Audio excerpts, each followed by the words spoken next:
ஆனால் நான் வந்து ஒரு அட்வர்டைஸ்மெண்ட் ஏஜென்சியில் வேலை செய்கிறேன். நாளைக்கு வந்து ஒரு பிராண்ட் ஷூட் இருக்குது. அந்த ஷூட்டுக்காக சென்னை வந்திருக்கேன்.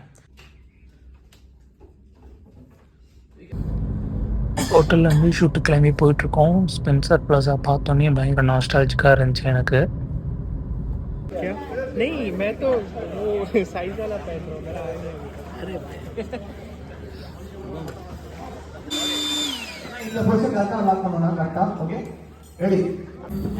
ப்ரொடக்ஷன் சாப்பாடு பார்த்தோன்னே எனக்கு சந்தானம் காமெடி தான் ஞாபகம் வந்தது. 4 இட்லி 4 வகை சட்னி போய் கொண்டு வா அப்படின்னு வரல, அது மாதிரி தான் 4 வகை சட்னி, 2 இட்லி, சாம்பார், வடை, பொங்கல், இடியாப்பம், அப்புறமா கடலைக்கறி, இந்த மாதிரி ஐட்டம்ஸ்லாம் போட்டாங்க. ஆனியன் ஊத்தப்பம் மாதிரி ஒன்று போட்டாங்க.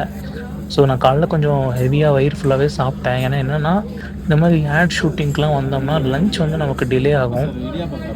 நான் ஸ்டாப்பாக ஷூட் போயிட்டுருக்கோம். அதனால் லஞ்ச் 4 மணி 5 மணிக்கு நம்ம சாப்பிட வேண்டிய நிலமை வரும். அதனால் காலையிலே கொஞ்சம் ஃபுல்லாக சாப்பிட்டேன்.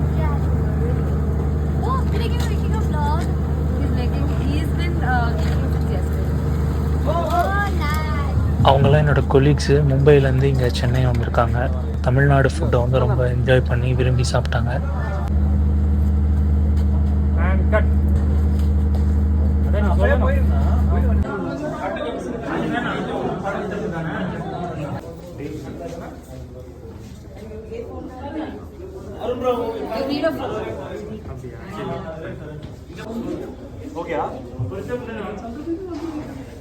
மியூசிக் போட்டால் காப்பி ரைட்ஸ் வந்துடும் அப்படின்ட்டு இந்த ஒரு 10 செகண்ட்ஸ்க்கு மட்டும் மியூசிக் போட்டிருக்க மாட்டேன். பட் இது என்ன பாட்டுன்னு எல்லாரும் நேரம் கண்டுபிடிச்சிருப்பீங்க.